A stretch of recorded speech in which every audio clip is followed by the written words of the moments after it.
बात यह है कि सुप्रीम कोर्ट के जो बेंचेस का बनना है या सो मोटो लेना है, ये तमाम बातें बहस तलब हैं और इन पर बहस हो सकती है।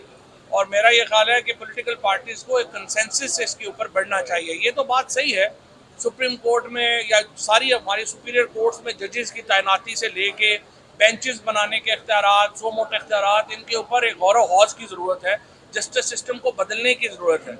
लेकिन दूसरी तरफ आप देखिए कि हमें एक मौका होता है हर काम का।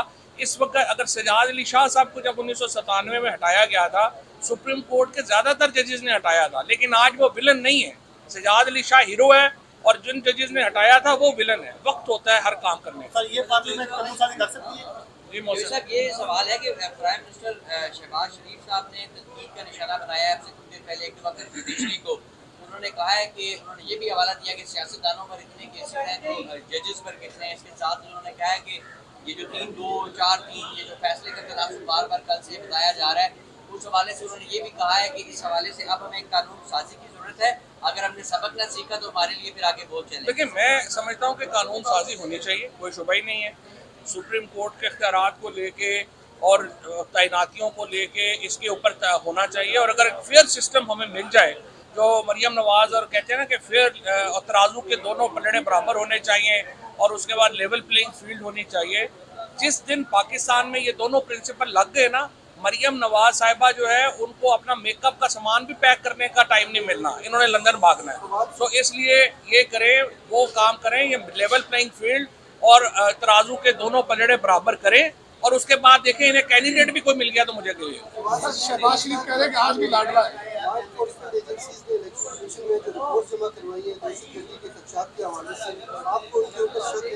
देखिए, इलेक्शन कमीशन ने जो रिपोर्ट जमा करवाई हैं वो सुप्रीम कोर्ट में स्क्रूटनाइज होंगी और सुप्रीम कोर्ट में उसका जवाब आएगा। अभी तक तो अटॉर्नी जनरल साहब कोई वाज़े जवाब नहीं दे सके किसी एक भी बात का जो सुप्रीम कोर्ट ने सवालात रखे। दो तीन बातें हैं जो मैं ऐड करना चाहता हूँ। आज सबसे पहले तो अटॉर्नी जनरल साहब ने ये कहा कि जी आप फुल बेंच बनाएं। कल से आपको पता है कि मरियम नवाज की और नून लीग की और पीडीएम के करोड़ों रुपए ये बयानियाँ बनाने पे खर्च हो चुके हैं कि किसी तरीके से चीफ जस्टिस पाकिस्तान को वो अंडरमाइन कर सके, सुप्रीम कोर्ट को अंडरमाइन कर सके। और कल से सारी एफर्ट आज आपने देखी है यही हो रही थी।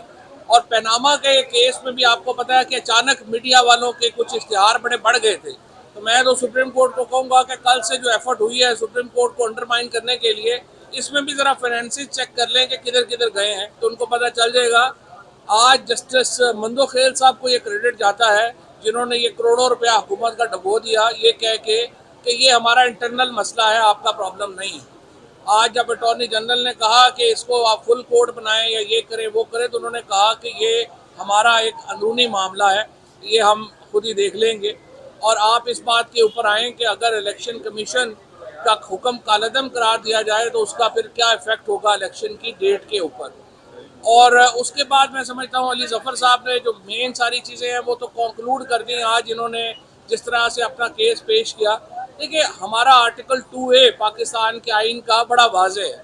आर्टिकल 2A कहता है कि sovereignty belongs to Allah almighty और उसको इस्तेमाल करेंगे chosen representative of people of Pakistan. ये बुनियाद है हमारे आइन की, हम इससे आगे पीछे हिल नहीं सकते। और अगर आप आइन को इससे हलाएंगे तो इसका मतलब है कि पूरा स्ट्रक्चर ही जो है वो गिर जाएगा।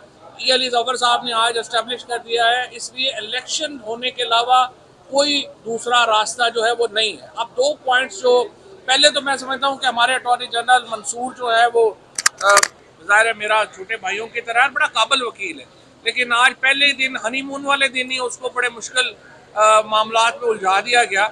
और अगर जजेस ने भी बड़ा कोशिश की कि उनको, लेकिन मुनीब अख्तर साहब के सामने मुझे लगा कि जैसे वो शिकारी की फ्लड लाइट होती है ना, गोश्त खरगोश के ऊपर पड़े तो वो आंखें चुदिया जाती है, बेचारा ठटर जाता है। आज हमारा अटॉर्नी जनरल का वही हाल था। तो आर्गूमेंट उनके बड़े इंटरेस्टिंग है। एक आर्गूमेंट ये है कि देखिए हमारे पास पैसे नहीं हैं।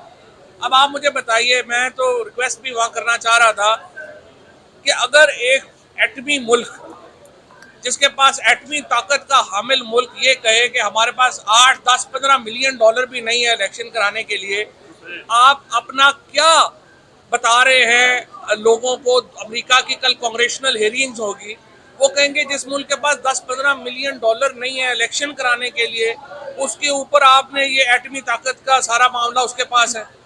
क्या ये दुनिया को हम डरा नहीं रहे अपने हालात से? फिर आप कह रहे हैं कि जी सिक्योरिटी इतनी खतरनाक हो गई है कि हमारे पास लोग ही नहीं है अपने स्पेयर करने के लिए। आप क्या इंटरनेशनल इन्वेस्टर का या पाकिस्तान में बिजनेस को इससे आप क्या उसका माहौल बेहतर कर रहे हैं? मैं तो सुप्रीम कोर्ट से ये दरख्वास्त करना चाहता हूँ कि इनके ये दोनों आर्गूमेंट सुन लें, लेकिन इनको लिखें ना, क्योंकि अगर ये लिखेंगे तो कल कांग्रेशनल हेयरिंग्स में, कल दुनिया में ये चीज़ें पेश होंगी कि पाकिस्तान की हुकूमत तो खुद कह रही है कि हमारी हालत इतनी पतली है कि हम 10-15 मिलियन डॉलर देने जोगे भी नहीं हैं, और हम 15-20 हज़ार लोग भी हमारे जो है वो फौज से स्पेयर नहीं हो सकते इलेक्शन कराने के लिए। इमरान खान के घर के ऊपर जमान पार्क पे हमला करना हो तो 1 घंटे में 4500 लोग अरेंज हो जाते हैं, इलेक्शन कराने हो तो फिर इनके पास लोग नहीं है। मेरा ये ख्याल है कि बड़ा अच्छे माहौल में और एक कंसेंसस से सुप्रीम कोर्ट आगे बढ़ रही है। हमें सुप्रीम कोर्ट के ऊपर पूरा एतमाद है, और सुप्रीम कोर्ट ही वो वाहिद इदारा है जो पाकिस्तान में रूल ऑफ लॉ को बहाल कर सकती है, जो पाकिस्तान में आइन को बहाल कर सकती है। इसके अलावा यहाँ पे मैंने जो फिगर्स अभी हम इंशाल्लाह कल देंगे, एक तरफ कह रहे हैं 20 अरब रुपए नहीं है, दूसरी तरफ जो पीटीआई के लोटे हुए थे एमएनए उनको, और अपने एमएनए को 90 अरब, पहले मुझे अंदर था पता था कि 70 अरब रुपया दिया गया, लेकिन अब मैं बाहर निकला हूँ तो पता चला कि 90 अरब रुपए की स्कीमें दे दी गई हैं। 10 अरब रुपया इन्होंने लैपटॉपों में दे दिया है, यानी 100 अरब रुपया तो वो ये दे रहे हैं, तो इलेक्शन कराने के लिए पैसे नहीं है। तो इंशाल्लाह सुप्रीम कोर्ट का हुक्म जो होगा वो आइन के मुताबिक होगा, और तमाम इदारों को और फेडरेशन को उस पर अमल करना पड़ेगा। Thank you.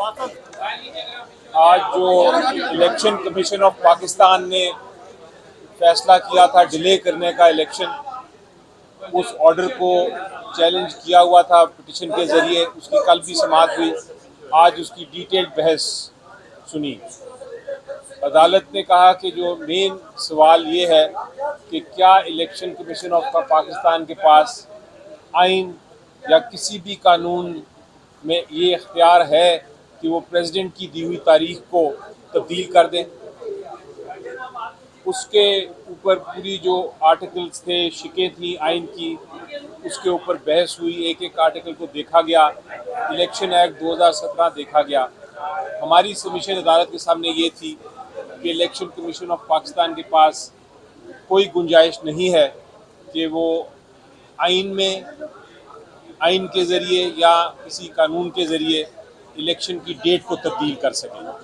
इलेक्शन की डेट 90 दिन में ही होनी है। इलेक्शन जो है वो एक बुनियादी हुकूक है, हक है लोगों का, पॉलिटिकल पार्टी का भी, हर सिटीज़न का, पाकिस्तान के हर शहरी का, कि वो इलेक्शंस में पार्टिसिपेट करे, अपनी रिप्रेजेंटेटिव जो असेंबली है उसको इलेक्ट करे, उसके बाद हुकूमत बनाए। उसमें 90 दिन से ज़्यादा करने की गुंजाइश इलेक्शन कमीशन ऑफ पाकिस्तान के पास नहीं है। हमारा ये भी मौक़िफ़ था कि जो तीनों वजूहात दी हैं इलेक्शन कमीशन ऑफ पाकिस्तान ने कि हमारे पास पैसे नहीं, या फेडरल हुकूमत या प्रोविंशियल हुकूमत ने पैसे नहीं दिए, यहाँ के लॉ एंड ऑर्डर सिचुएशन ऐसी है कि हमारे पास इतनी सिक्योरिटी नहीं है कि हम इलेक्शंस करा सकें। ये ऐसे वजूहात हैं, ऐसे रीज़न्स हैं जो आइन में और कानून में कहीं नहीं लिखे। और नंबर 2, ये ऐसी वजूहात हैं कि अगर ये मान लिया जाए कि इलेक्शन कमीशन ऑफ पाकिस्तान इन वजूहात की वजह से इलेक्शन को डिले कर सकता है, तो फिर तो इलेक्शन कभी भी नहीं होंगे। जब मर्जी इलेक्शन कमीशन की वो इनमें से किसी भी वजह को लेके इलेक्शंस डिले कर दे। हमारी बहस ख़त्म होने के बाद अटॉर्नी जनरल साहब ने भी बहस की। एक इशू उन्होंने रेज़ किया कि ये जो पहली जजमेंट थी वो उसका नोट जो आया है माइनॉरिटी जजेस का, उसके बारे में उसके बाद उसको भी वजाहत करनी चाहिए, लेकिन अदालत ने कहा कि ये केस मुख्तलिफ है, वो केस मुख्तलिफ था। ये केस में तो हमने फ़ैसला ये करना है कि क्या इलेक्शन कमीशन ऑफ पाकिस्तान जो तारीख है उसको डिले कर सकती है या नहीं। उस केस के लिए अगर कोई है तो कानूनी कार्रवाई, कोई रिव्यू, कोई मैटर रेज होगा तो हम देखेंगे। फ़िलहाल उसका कोई इस केस से रेलेवेंस नहीं है। कल के लिए बाकी समाअत जो है केस में होगी। कल इंशाल्लाह जो बहस है इलेक्शन कमीशन ऑफ पाकिस्तान के वकील साहब वो भी करेंगे, और उसके बाद जल्द हमें उम्मीद है कि चूँकि एक बड़ा क्रिटिकल इशू है, पूरी कौम देख रही है इस केस को, इसलिए उम्मीद ये है कि इसकी जल्द से जल्द फैसला आएगा। जहाँ तक पीटीआई का ताल्लुक है, जो भी फैसला आया इंशाल्लाह उसको हम तस्लीम करेंगे। अच्छा जी,